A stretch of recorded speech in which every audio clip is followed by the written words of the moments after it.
कक्षा 12 के प्रथम पाठ भोज औस्य द्वार्यम नामक पाठ से आज पहला पैराग्राफ लेकर उपस्थित हुए हैं, जिसमें है ततः कदाचित द्वारपालः आगत्य महाराज भोजम प्राह देव कौपी नाम शेषो विद्वान द्वारिहि वर्तते राजा प्रवेशाय इति प्राह ततः प्रविष्टः सः कविभोजः मालोक्य अद्य मे दरिद्र्य नाशो भविष्यतीति मत्वा तुष्टो हर्षो श्रोणि मुमोचः राजा तमावलोक्य प्राह कवे किं रुदिषे इति ततः कविराह राजन आकर्ण्यं मदगृह स्थितिम्।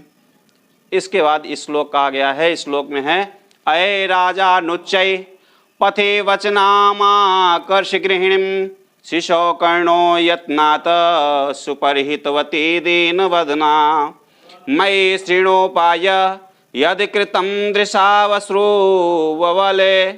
तदनन्तशल्यं मे त्वदसि त्वमसि पुनरुद्धर्तुमुचितः।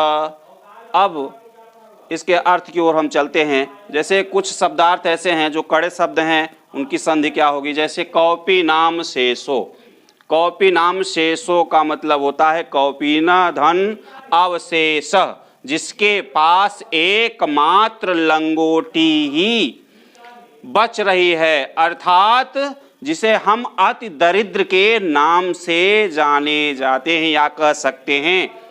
हर्षाश्रोणि हर्ष अर्थात हर्ष धन अश्रोणि हर्ष के आंसू, हर्ष के आंसू। और दूसरा शब्द है लाजा अनुच्चय, लाजाम धन उच्चय अर्थात खीले लेने का शब्द। सुपरहितवती दीनवदना अच्छी तरह कान को बंद करने वाला, अर्थात कान बंद कर लें। और दीनवदना दीन मुख वाले, अर्थात जिसके मुख से ही दरिद्रता प्रकट हो रही हो। तब किसी समय की बात है कि द्वारपाल पर एक कोई गरीब ब्राह्मण, दरिद्र ब्राह्मण आता है और उस ब्राह्मण को केवल एकमात्र लंगोटी पहने हुए वह ब्राह्मण दरवाजे पर खड़ा होता है। तब राजा, कोई मंत्री जाता है और उससे कहता है राजा से कि हे राजन, तुम्हारे दरवाजे पर कोई एक गरीब ब्राह्मण आया है, सिर्फ मात्र एक कौपी नाम शेषो, केवल कौपीना धन अवशेष, जिसके पास एकमात्र लंगोटी ही सहारा है और वह विद्वान द्वार पर खड़ा है।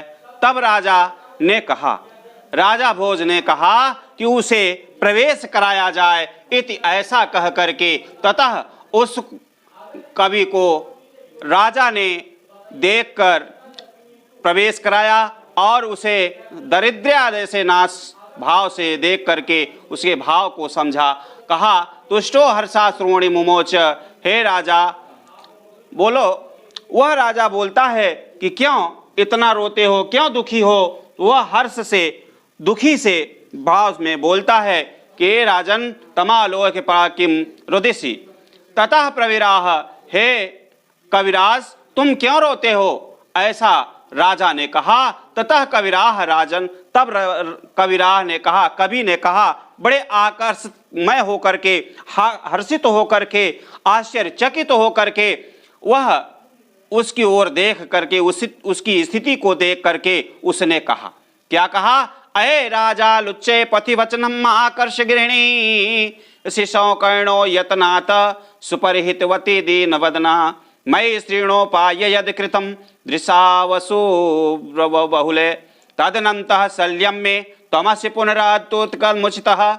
अये राजा लुच्चे, कोई एक पथिक राजा के सामने वह कविराज बोलता है कि हे राजन, मेरे दरवाजे के सामने बड़े जोर शोर के साथ कोई एक बेचने वाला, विक्रय करने वाला राही बड़ी तेजी के साथ ऊंचे ऊंचे स्वर में चिल्लाता हुआ, कहता हुआ चला जा रहा था कि खीले ले लो, खीले ले लो। ऐसा सुन करके शिशु कर्णो यत्नात् सुपरिहितवती दीन बदना, मेरी दीन हीन पत्नी ने उस अपने बच्चों के कानों को बड़े यत्न पूर्वक मयि यष्णोपाय यद कृतम दृशा वसुवले तदनंतं सल्यमे त्वमसि पुनरुक्तमुचिता, बड़े यत्न पूर्वक उन बच्चों के कानों में रुई डाल करके उसे बंद कर दिया। तदनंतर सल्यमे त्वमसि पुनरुक्तमुचिता, ऐसा मेरे घर की दशा है।